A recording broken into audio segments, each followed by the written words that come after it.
Il est bon d'être là, dans la présence du Seigneur. Il est bon de le louer par nos cantiques. Il est bon de le célébrer. Il n'y a personne comme Jésus. Amen.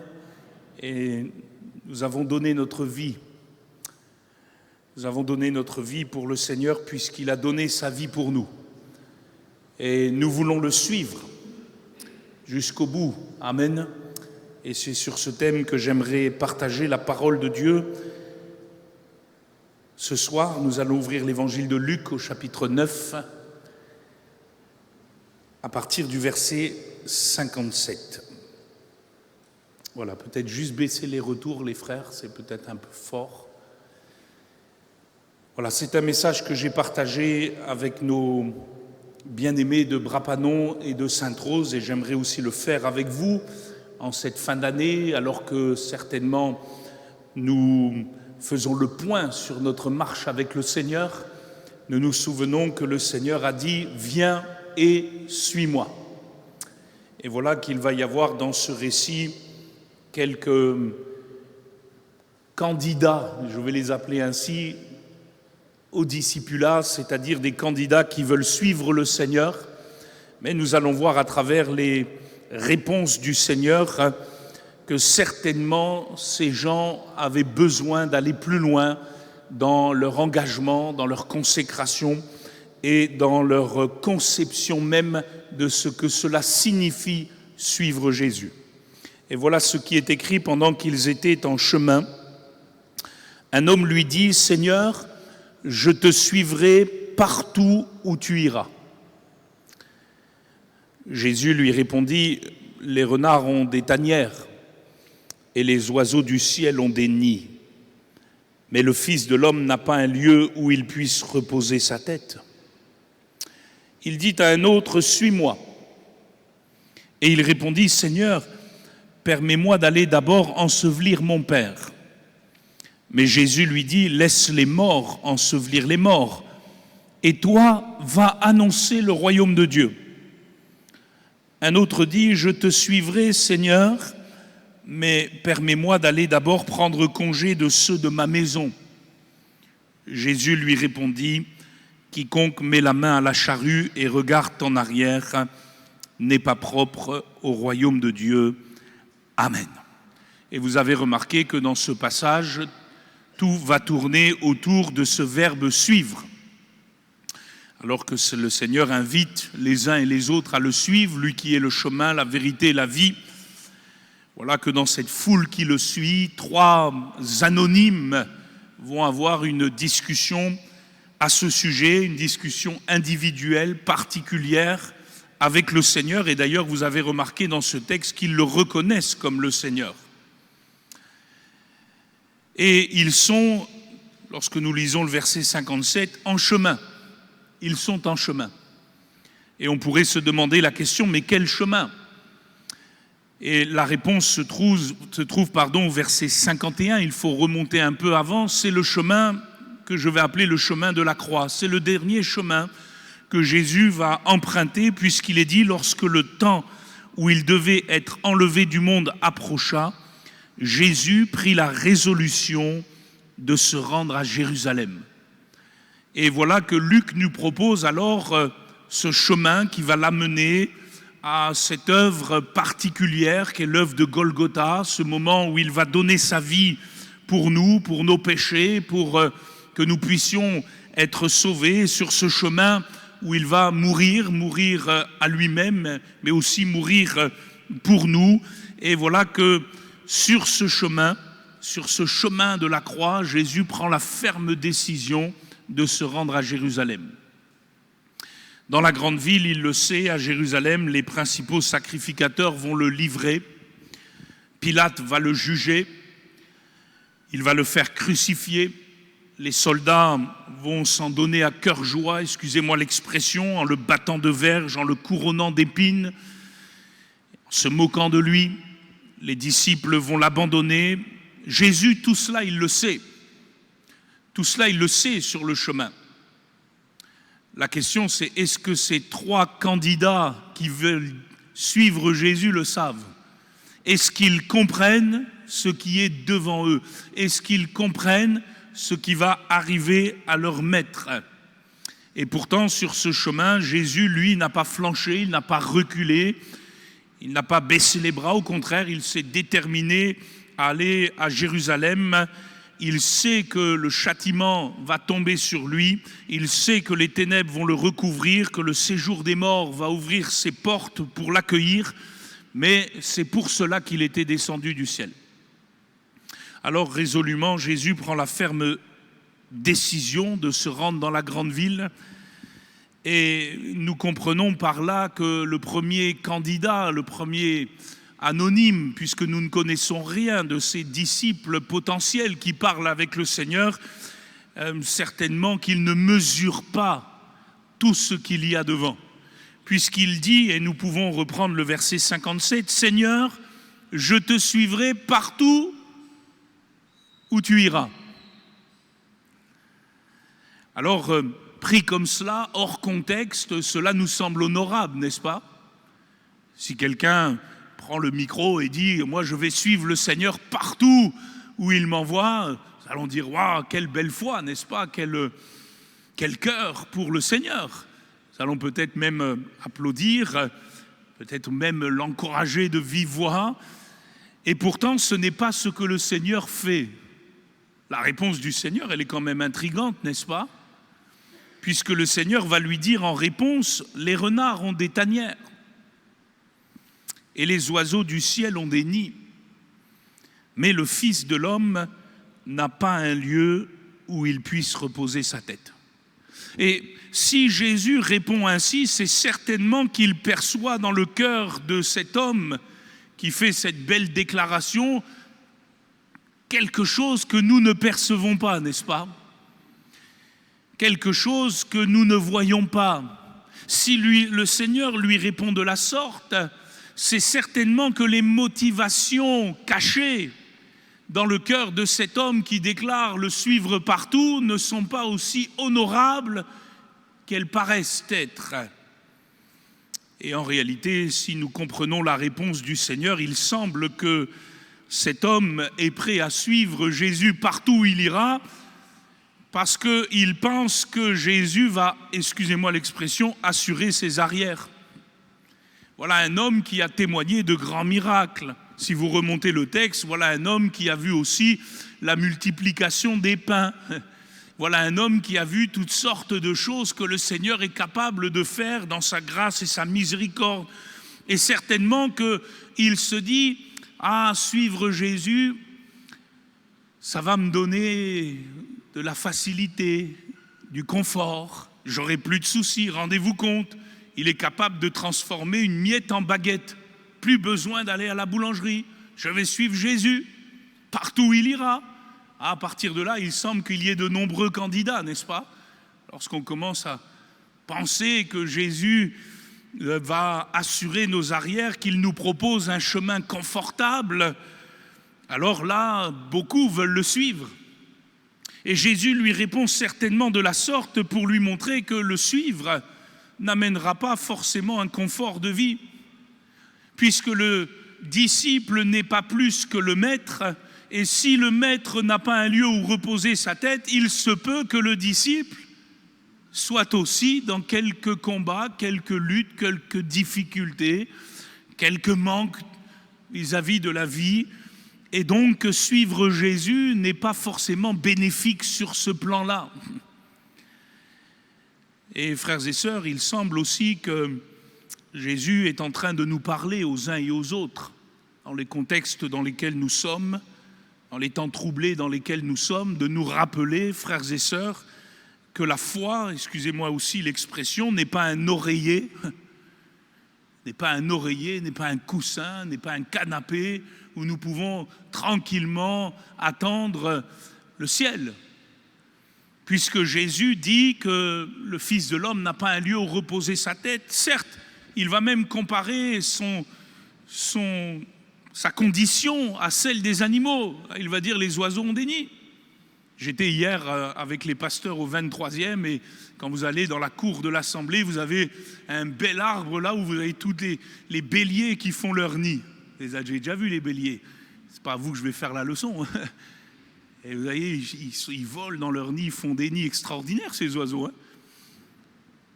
Et Jésus dit, les oiseaux ont des nids, mais moi... Et quelque part, il est en train de dire à cet homme, tu veux me suivre partout où je vais aller, mais est-ce que es-tu prêt à ne pas avoir de nid? Es-tu prêt à ne pas avoir de tanière? Es-tu prêt pour ma cause, pour mon nom, pour mon évangile, pour ma personne, pour mon amour? Es-tu prêt à manquer de ces choses-là? Alors nous n'avons pas la réponse puisque le texte s'arrête là. Nous ne savons pas ce que cet homme a décidé de faire. Nous ne savons pas s'il a décidé de suivre jusqu'au bout le Seigneur, jusque-là le Seigneur.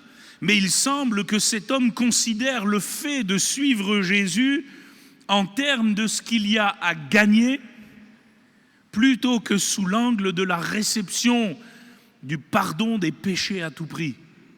Frères et sœurs, si nous suivons Jésus, nous ne le suivons pas pour ce qu'il fait, nous le suivons pour ce qu'il est, et nous le suivons parce qu'il est d'abord et avant tout notre Sauveur. Amen. Et il nous a sauvés de nos péchés. Voilà pourquoi je suis Jésus. Parce que c'est le seul qui a payé pour ma vie. C'est le seul dont le sang précieux peut me purifier. Bien sûr que notre Père, dans sa grâce, pourvoit à nos besoins. Et il les connaît avant même que nous les mentionnons devant lui. Mais ma motivation à suivre Jésus ne dépend pas des circonstances. Je veux suivre Jésus pour ce qu'il est. Il est mon maître, il est mon Seigneur, il est mon Sauveur. Et frères et sœurs, dans cette société, dans ce siècle, dans cette génération où nous sommes, il semble qu'il y ait peu de candidats réels pour suivre Jésus de la sorte, n'est-ce pas? Oh, beaucoup veulent suivre Jésus sur cette mauvaise base qu'est ses miracles, ses provisions, ses dons, ses bienfaits, ses bénédictions. Mais dès lors que survient une opposition, dès lors que survient une persécution, la Bible nous dit, et c'est Jésus lui-même qui le dit dans cette parabole du semeur, ils y trouvent une occasion de chute. Et ils n'ont pas alors donné leur cœur au Seigneur profondément pour ce qu'il est. Ils pensent que la foi chrétienne est une sorte de garantie qui va leur éviter de souffrir. Mais Jésus n'est pas là pour donner du confort dans cette vie. Il est là pour sauver nos âmes. Amen. Notre demeure, elle est dans les cieux. Et laissez-moi vous rappeler que là-haut, ce sera confortable. Alléluia. Là-haut, nous aurons une demeure. Mais ici-bas, nous sommes comme en pèlerinage. Il peut te manquer certaines choses. Certaines choses peuvent être ôtées. Certaines choses peuvent être reprises. Mais sache que dans le ciel, alléluia, Jésus te prépare une place.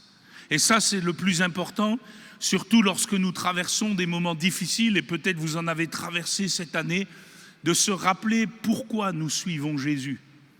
Je ne suis pas Jésus pour ce qu'il fait. Je suis le Seigneur pour ce qu'il est. Parce qu'il est mon maître, parce qu'il est celui qui a racheté mon âme, parce qu'il est celui qui m'a sauvé. Voilà pourquoi je le suis. Je le suis dans les bons jours, je le suis dans les mauvais jours. Je le suis quand le soleil brille, je le suis quand la tempête fait rage. Je le suis quand il me donne des grâces et des bénédictions. Je le suis aussi lorsque sa main retire certaines choses. Je suis le Seigneur, je suis au service du Seigneur parce que je l'aime. Amen. Et peut-être en cette fin d'année, alors que nous allons attaquer une nouvelle année par la grâce de Dieu, peut-être il serait bon que nous sondions toujours personnellement nos motivations à suivre Jésus.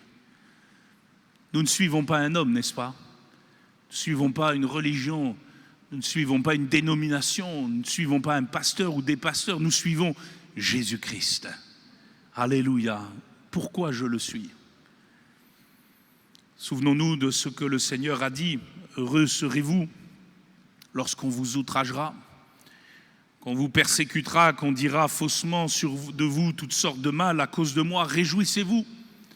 Soyez dans l'allégresse parce que votre récompense sera grande dans les cieux, car c'est ainsi qu'on a persécuté les prophètes qui ont été avant vous. Et je le dis toujours dans ce premier point, avec ce premier candidat, suivre Jésus peut amener plus de difficultés que de ne pas le suivre. Et ça, c'est une vérité profonde. Nous avons à l'heure actuelle où nous parlons des frères et des sœurs dans le monde qui, en choisissant de suivre Jésus, souffrent beaucoup plus que s'ils n'avaient pas choisi de le suivre. Mais s'ils suivent Jésus, c'est qu'ils savent que c'est le seul qui peut sauver leur âme. Et ils ont décidé de suivre le Seigneur envers et contre tout, parce que c'est lui le chemin, c'est lui la vérité, c'est lui la vie. Voyez-vous, cet homme, cet anonyme qui semble tout enthousiaste à suivre le Seigneur en disant « Je te suivrai partout où tu iras », n'a pas compris sur quel chemin Jésus était en train de marcher. Jésus marchait sur le chemin de Golgotha. Jésus marchait sur le chemin de la douleur. Jésus marchait sur le chemin du renoncement, de l'abnégation, de l'humiliation. Et je le répète, le disciple n'est pas plus que son maître. Il ne comprenait pas, cet homme, que dans quelques jours, la foule qui était tout autour de Jésus allait le faire crucifier. Celle qui avait pourtant été bénie, nourrie, encouragée, instruite, allait l'abandonner. Et je pense que cet homme ne mesurait pas son engagement. Plaise à Dieu pour que chacun de nous mesure ce pourquoi il suit le Seigneur et dans quel contexte il suit le Seigneur. Nous nous souvenons aussi de ce que Jésus dira dans ce même chapitre, Luc 9, verset 23, « Si quelqu'un veut venir après moi, qu'il renonce à lui-même. » Es-tu prêt à renoncer à ta tanière pour Jésus? Es-tu prêt à renoncer à ton nid pour Jésus?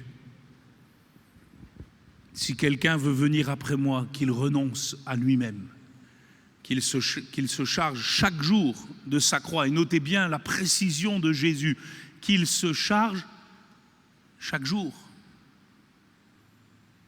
Ce n'est pas le temps de poser notre croix, excusez-moi l'expression, qu'il se charge chaque jour de sa croix et qu'il me suive. Nous le disons souvent, et cela certainement peine notre cœur, mais nous trouverons toujours de ceux qui sont tout feu, tout flamme au départ et qui, en quelque temps, abandonnent, quelques obstacles, quelques persécutions, quelques outrages. Nous le disons souvent, si tous ceux qui avaient pris cet engagement des eaux du baptême en disant à toute l'Église « Je vais servir le Seigneur jusqu'au bout », seraient toujours là au milieu de nous, avec la période Covid, on serait obligé de faire 10 cultes, n'est-ce pas?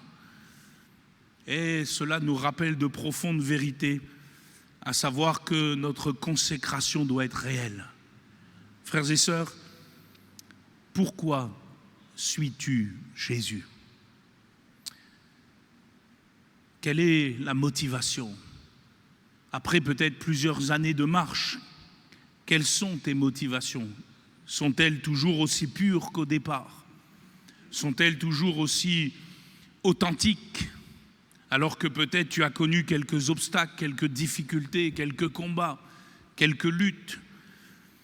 Es-tu toujours comme David qui pouvait dire dans le psaume 23 « L'Éternel est mon berger, je ne manquerai de rien ».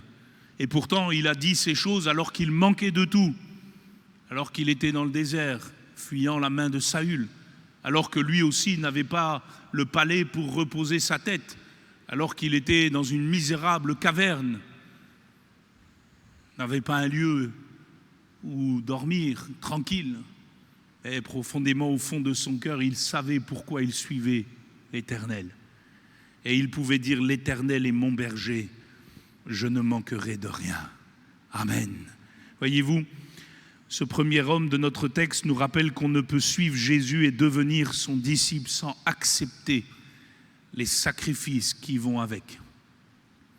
Et peut-être qu'en cette fin de 2021, devons mesurer encore ce que le Seigneur nous demande. S'il tarde, il faut encore avancer, frères et sœurs. Il faut encore porter notre croix. Nous ne sommes pas arrivés. Il faut avancer jusqu'au bout, par sa grâce. et assurément, le Seigneur nous aidera. Voyons le deuxième candidat, verset 59, il y a cette interpellation du Seigneur. Le Seigneur dit à ce deuxième homme, « Suis-moi ».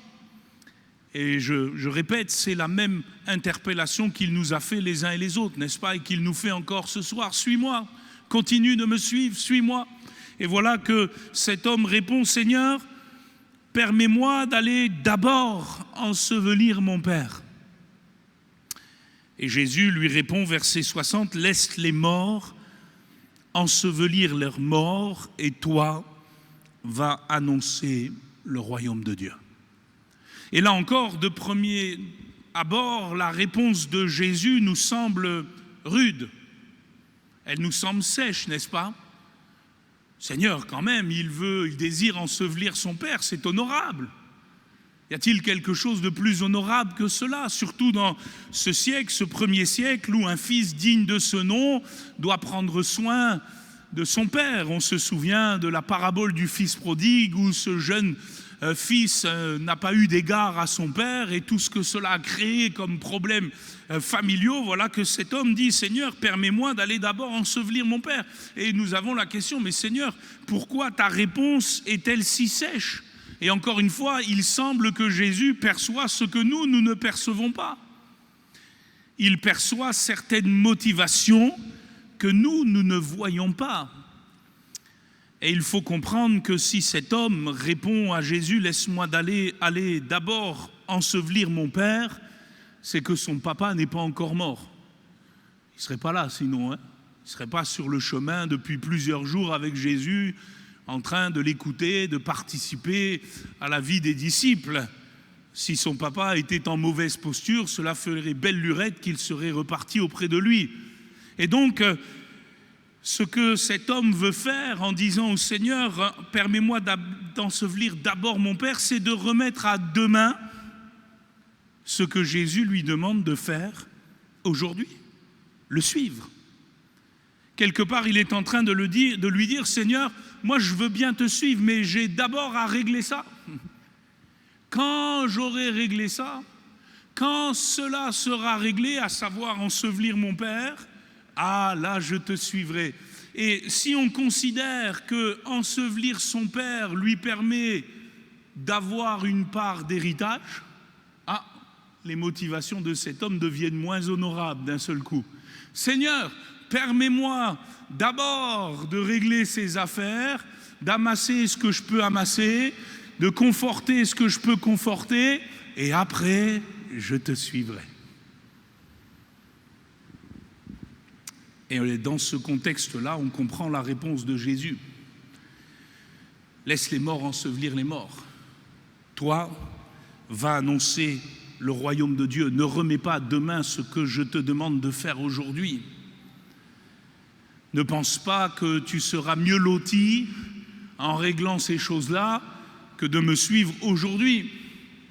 Et il ressemble, ce deuxième homme, à ces gens dans la parabole du semeur qui se laissent étouffer par les soucis de la vie. Vous vous souvenez quand Jésus parle de semences qui sont dans ces terrains, et puis à un moment donné, il parle de ces semences qui tombent parmi les ronces et parmi les épines, et dans son explication, il va dire « Ceux qui, ayant entendu la parole, s'en vont et la laissent étouffer par les soucis, les richesses et les plaisirs de la vie. » Et voilà que cet homme, il était pris avec cela.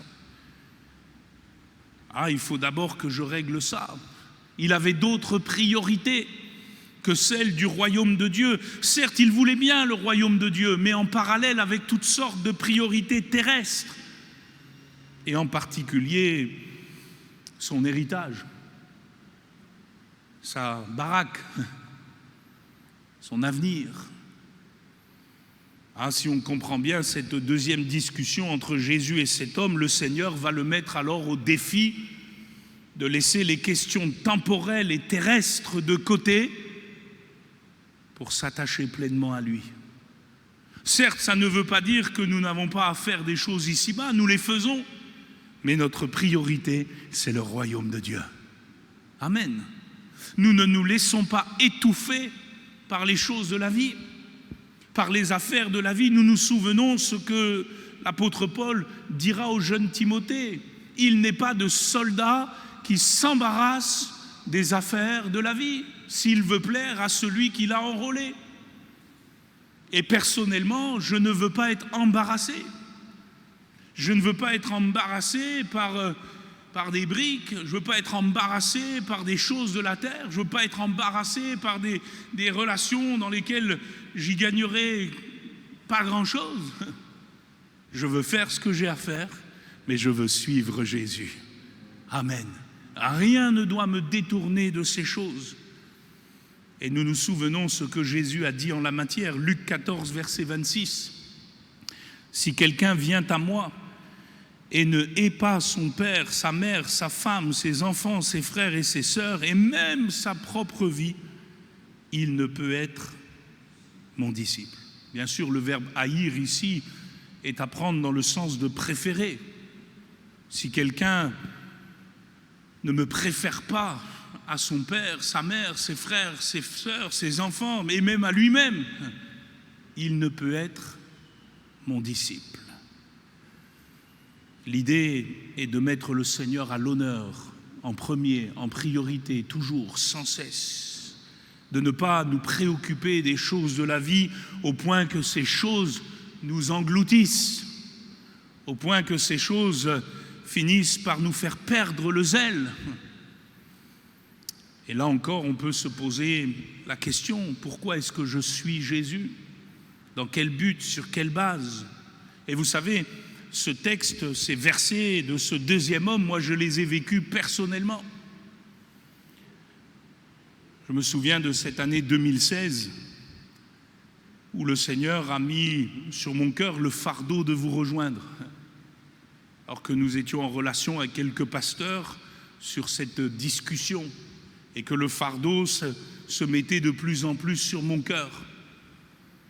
Et croyez-moi, à l'église de Reims, les choses allaient bien, le ministère était là, mais il y avait ce désir profond, et je crois ce désir du Seigneur. Et vous saviez qu'à cette époque-là, mon papa était malade, gravement malade. Les médecins m'avaient pris à part en me disant, vous savez, votre papa a quelques mois.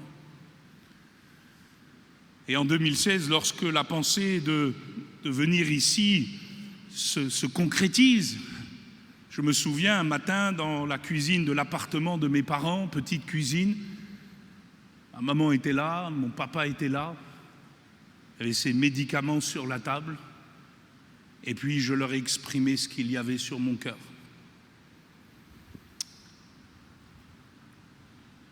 Et mon père m'a dit, les larmes dans les yeux, fiston,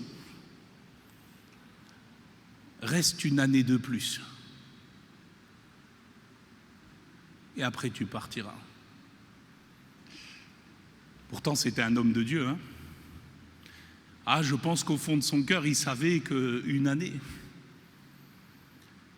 Mais vous savez, l'appel de Jésus, il n'attend pas. Il n'attend pas une année. Et je regardais droit dans mon père dans les yeux et je lui ai dit, papa, le Seigneur m'appelle. Je vais partir. Ah, sur le papier, j'aurais pu rester, cela aurait été honorable, n'est-ce pas? Un fils qui s'occupe de son père jusqu'au bout, qui va l'ensevelir, en plus malade. Ah, ça aurait fait bien sur le CV. Oui, mais je n'aurais pas répondu à l'appel de Jésus, qui me disait, va, pars, maintenant. Alors j'ai regardé mon papa et je lui ai dit, non, le Seigneur m'appelle. Et parce que c'était un homme de Dieu, il m'a dit, va, je prierai pour toi.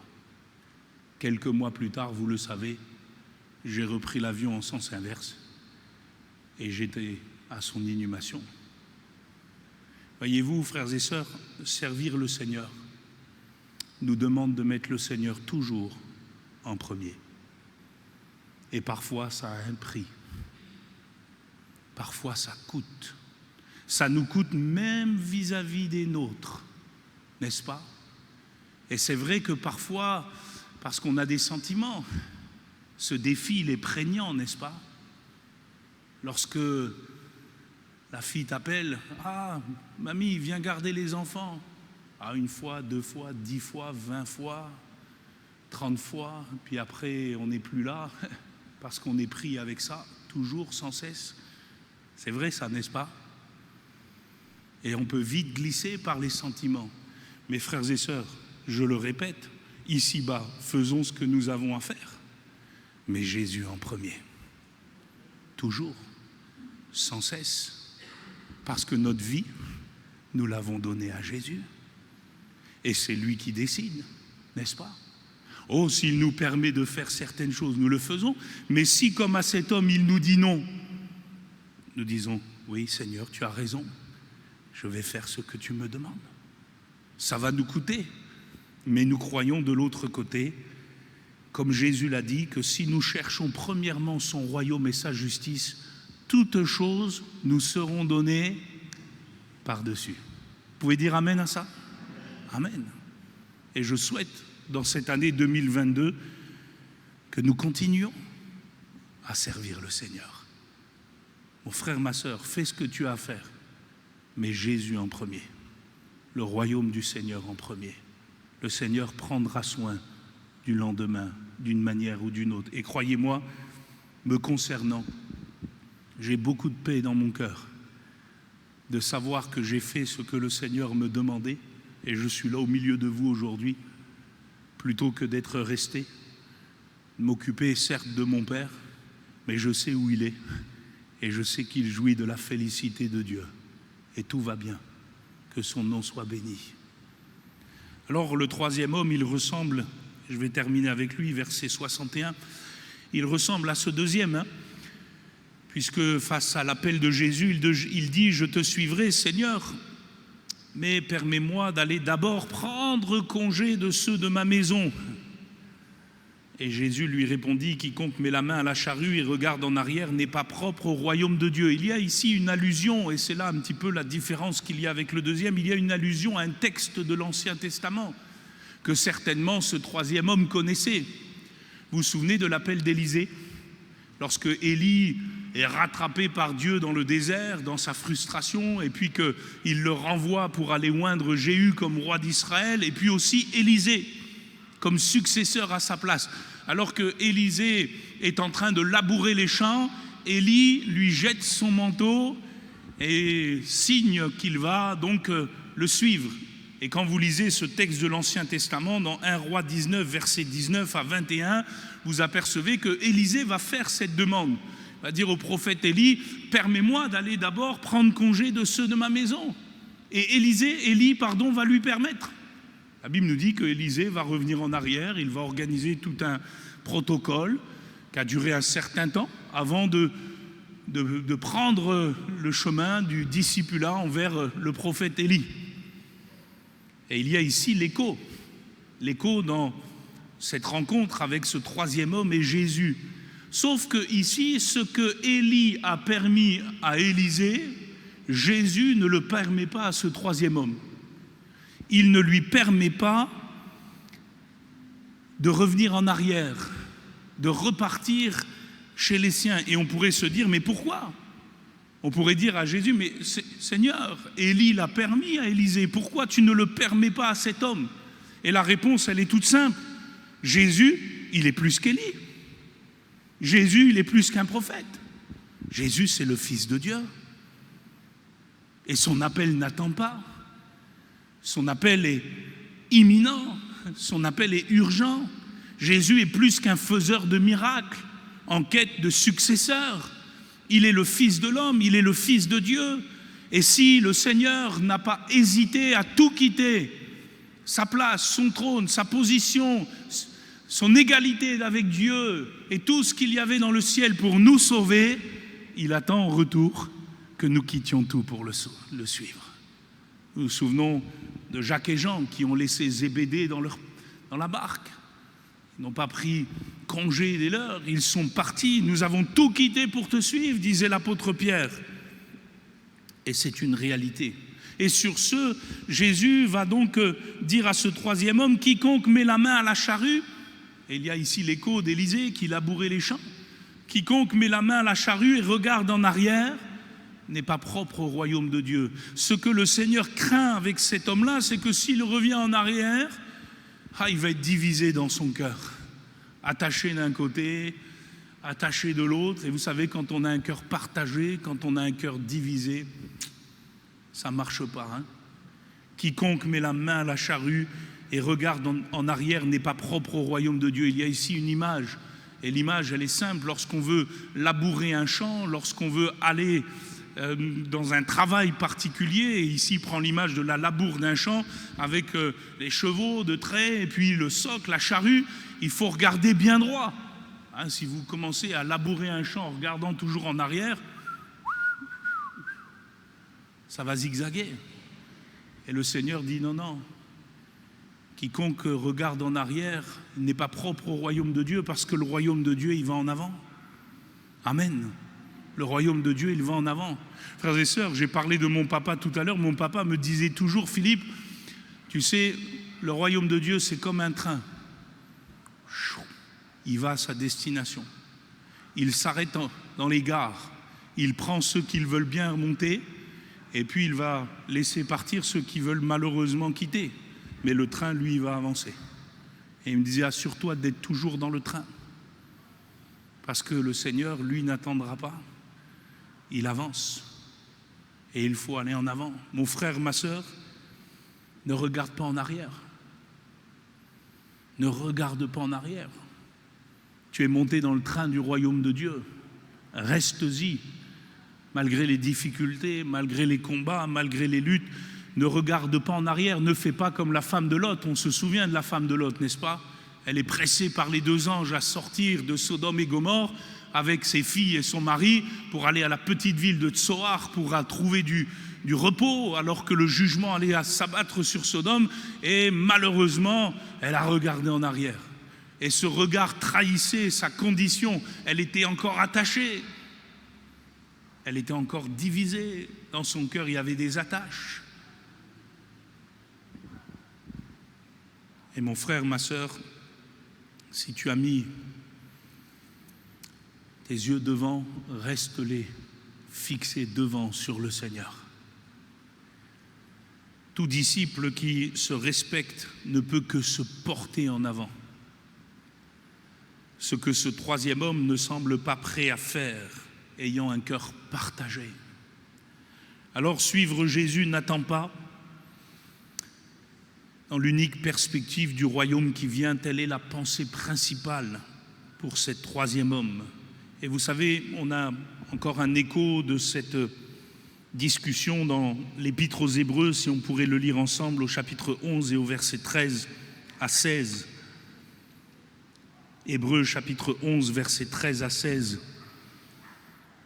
Voilà ce que dit le Seigneur dans ce texte, c'est dans la foi, parlant des patriarches, et en particulier d'Abraham, qui avait tout quitté, qui avait quitté sa patrie, qui avait quitté sa famille, qui avait quitté les uns et les autres pour suivre l'appel de Dieu. C'est dans la foi qu'ils sont tous morts, sans avoir obtenu les choses promises, mais ils les ont vues et saluées de loin, reconnaissant qu'ils étaient étrangers et voyageurs sur la terre. Ceux qui parlent ainsi montrent qu'ils cherchent une patrie.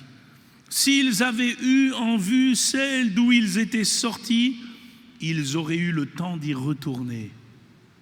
Mais maintenant, ils en désirent une meilleure, c'est-à-dire une céleste.